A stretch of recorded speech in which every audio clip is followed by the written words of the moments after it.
নমস্কার। শিবাজিদার আড্ডাখানায় সবাইকে হার্দিক স্বাগত।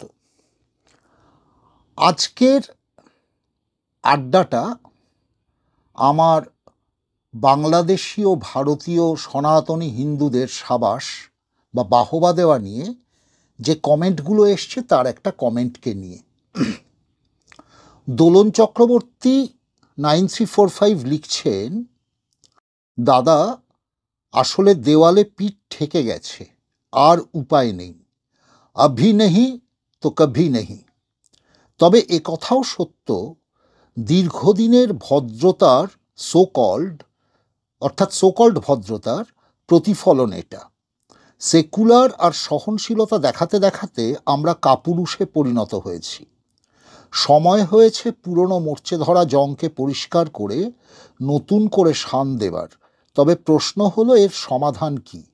চিরকাল তো আর এভাবে চলতে পারে না। এটা নিয়ে তোমার মতামত কি? ধন্যবাদ দোলন।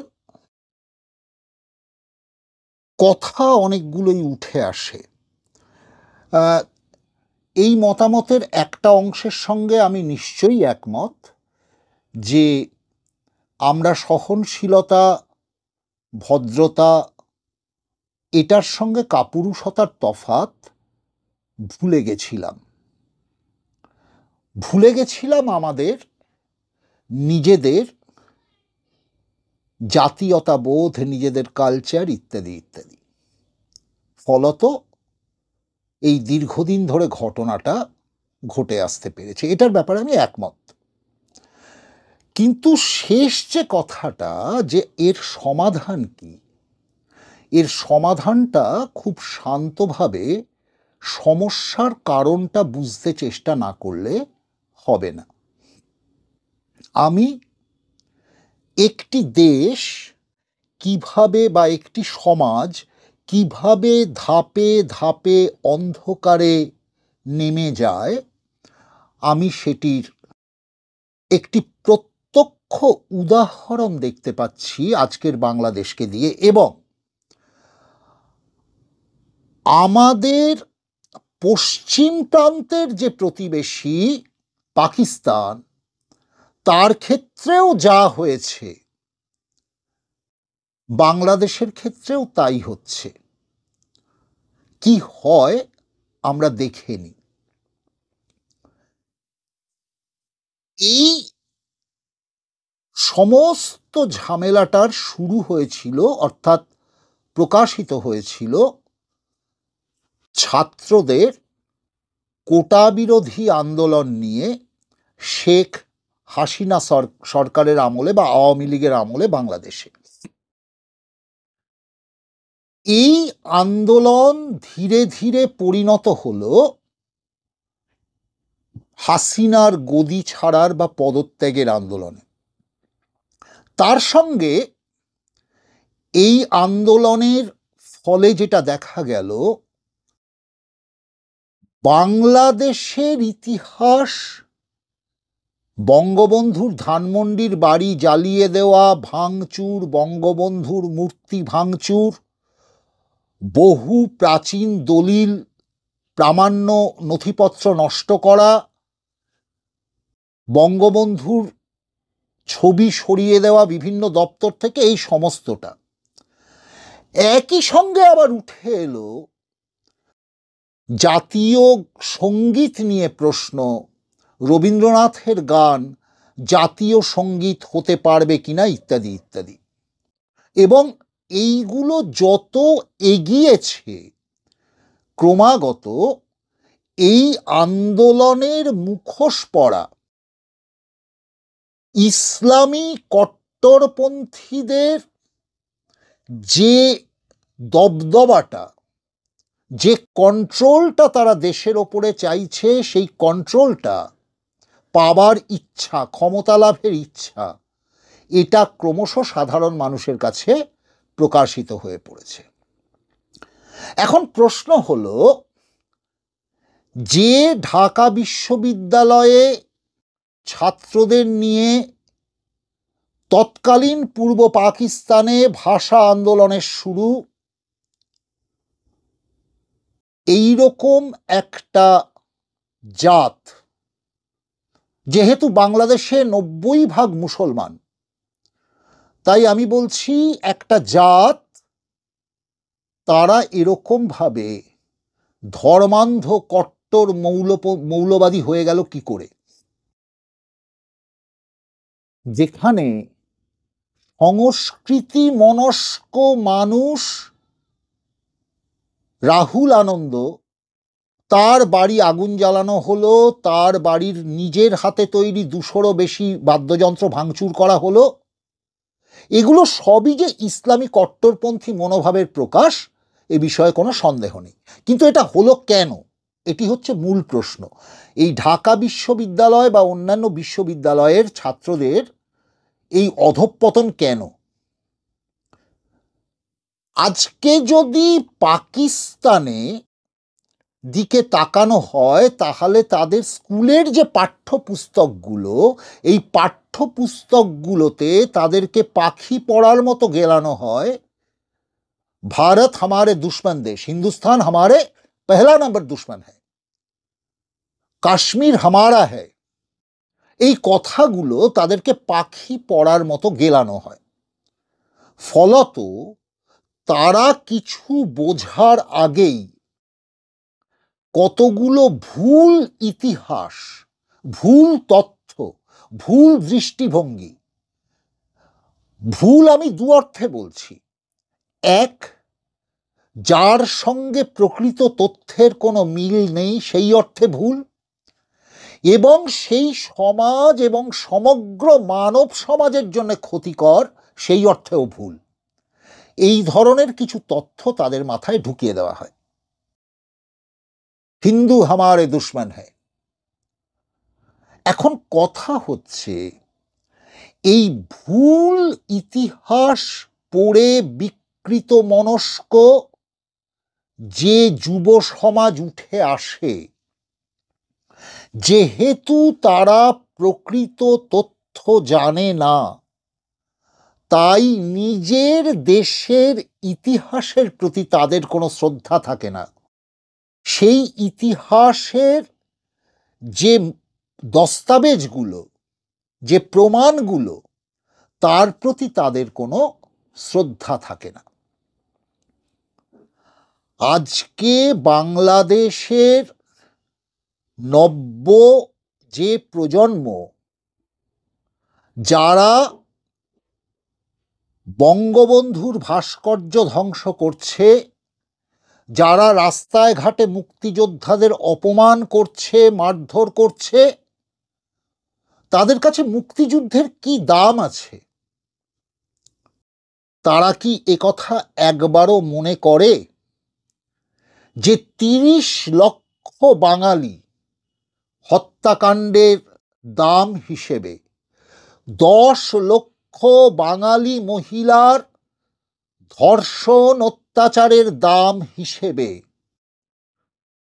বাংলাদেশের এই স্বাধীনতা তারা পেয়েছে, যে অবর্ণনীয় দুঃখ কষ্টের মধ্যে দিয়ে মুক্তিযোদ্ধারা তাদের সংগ্রাম চালিয়েছেন, তার কোনো দাম কি তাদের কাছে আছে? নেই। নেই কেন? কারণ তারা ইতিহাস সচেতন নয়।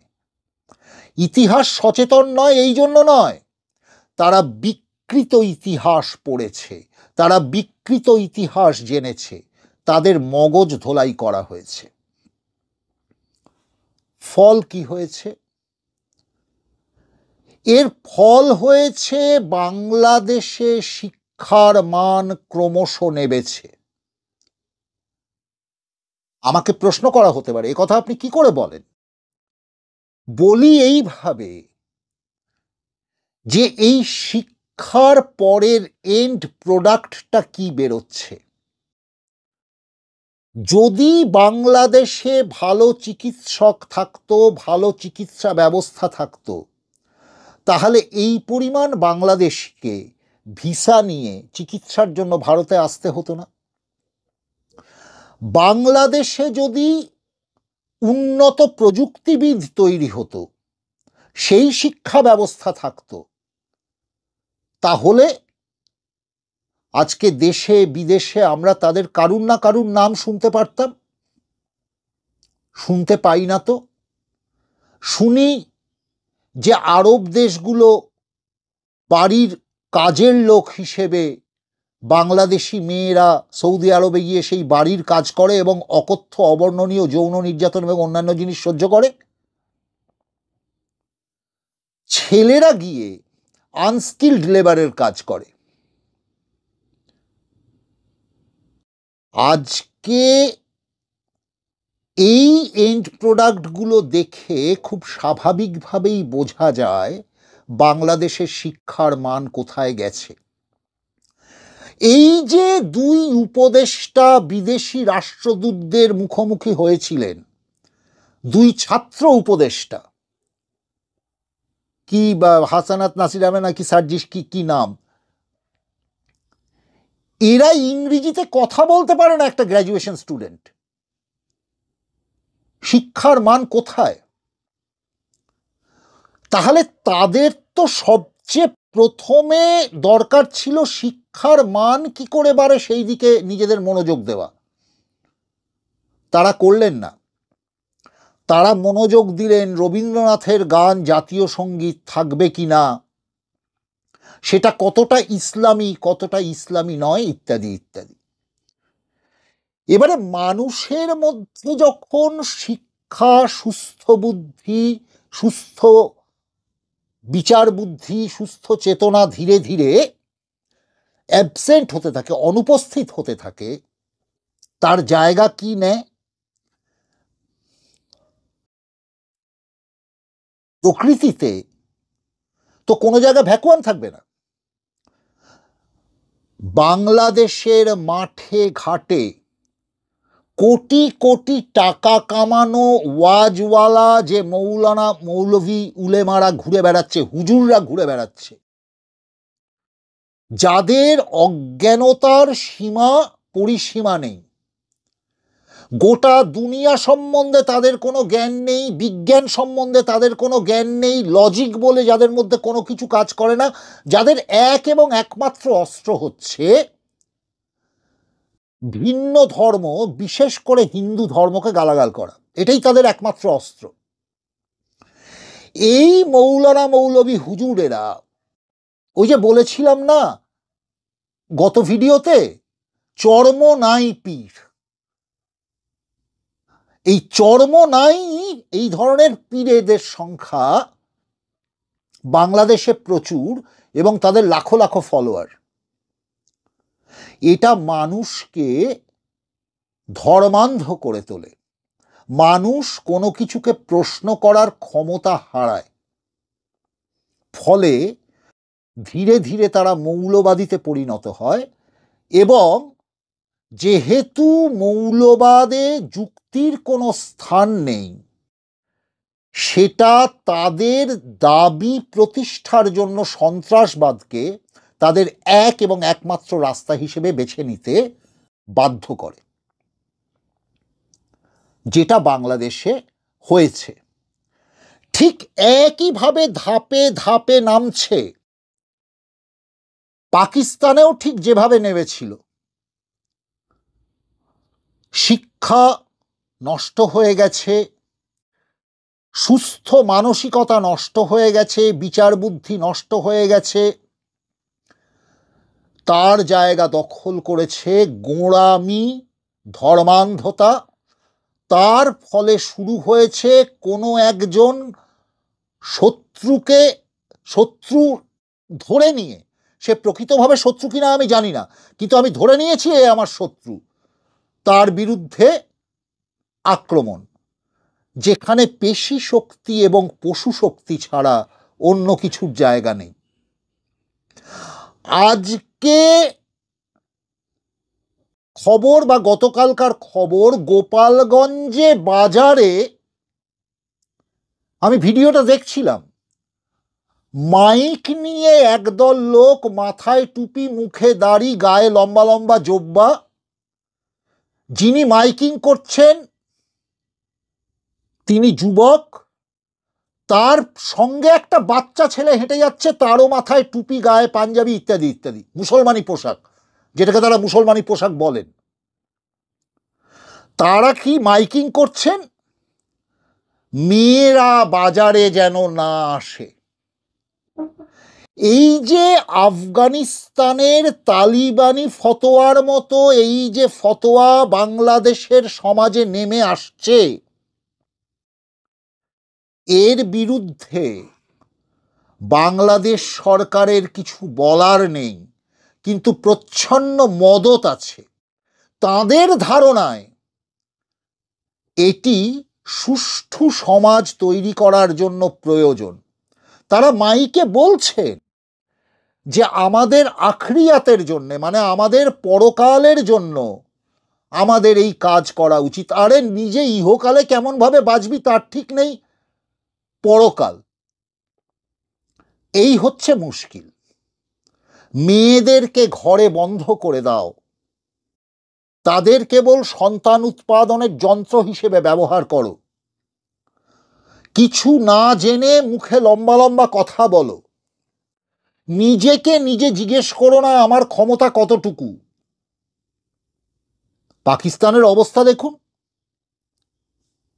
এতদিন ধরে বলছিল কাশ্মীর না নিয়ে কোনো কথাই হবে না, ভারতকে একদম উড়িয়ে দেব। আজকে বলছে ভাই আটা দিয়ে দে খাই। 60% মানুষ পাকিস্তানে, পশ্চিম পাকিস্তানে, এখন তো একটাই পাকিস্তান, পাকিস্তানে 60% মানুষ দুবেলা স্কোয়ার মিল জোগাড় করতে পারে না। বাংলাদেশে নিত্য প্রয়োজনীয় জিনিসপত্রের দাম সাধারণ মানুষের সাধ্যের সীমার বাইরে হয়ে গেছে। এই যে পুরো চিত্রটা, এই পুরো চিত্রটা আমাদের সামনে একটা ডিটেল তুলে ধরছে, একটা খুব পুঙ্খানুপুঙ্খ, মানে আমাকে দেখাচ্ছে একটা নিয়ম, কিভাবে একটা সমাজ ধাপে ধাপে ধাপে ধাপে অন্ধকারের অতলে নেমে যায় এবং নিজেদের পরিণতিকে নিজের জন্য এবং পুরো দুনিয়ার জন্য দুর্বহ করে তোলে। ইতিহাস একথা মনে রাখে। ইতিহাস আমাদেরকে শেখায় সমাজকে এই অবস্থায় না নিয়ে যাবার জন্য কি কি করা উচিত।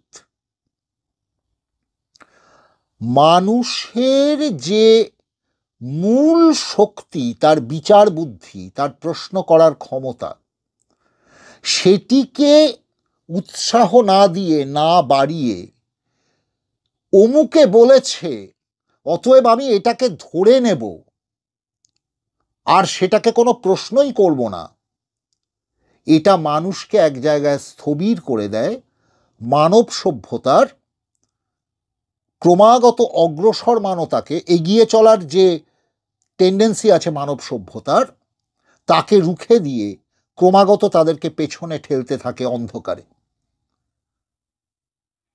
এটি ইতিহাসের শিক্ষা। যে দেশে যেখানে মৌলবাদ, অত্যাচার, ঘৃণা এগুলো এসছে, এই ধাপ ধরে ধরেই এসছে। আপনারা পৃথিবীর বিভিন্ন দেশের বিভিন্ন সময়কার ইতিহাসে এই একই সাক্ষ্য পাবেন। মনে পড়ে মধ্যযুগের ইউরোপ, যেখানে জ্ঞান বিজ্ঞান চর্চাকে ডাকিনী চর্চা বলা হতো। তার এক এবং একমাত্র কারণ, জ্ঞান বিজ্ঞান চর্চা মানুষকে প্রশ্ন করতে শেখায়, মৌলবাদ তার কণ্ঠ রোধ করে, বলে মেনে নাও। এইটাই হচ্ছে মূল জায়গা। আজ আসি, নমস্কার। কারুর কোনো বক্তব্য থাকলে অবশ্যই কমেন্ট বক্সে জানাবেন, প্রশ্ন করবেন। আমি আবার বলবো, বারবার বলবো, সত্যের মুখোমুখি হতে আমাদের কোনো ভয় নেই।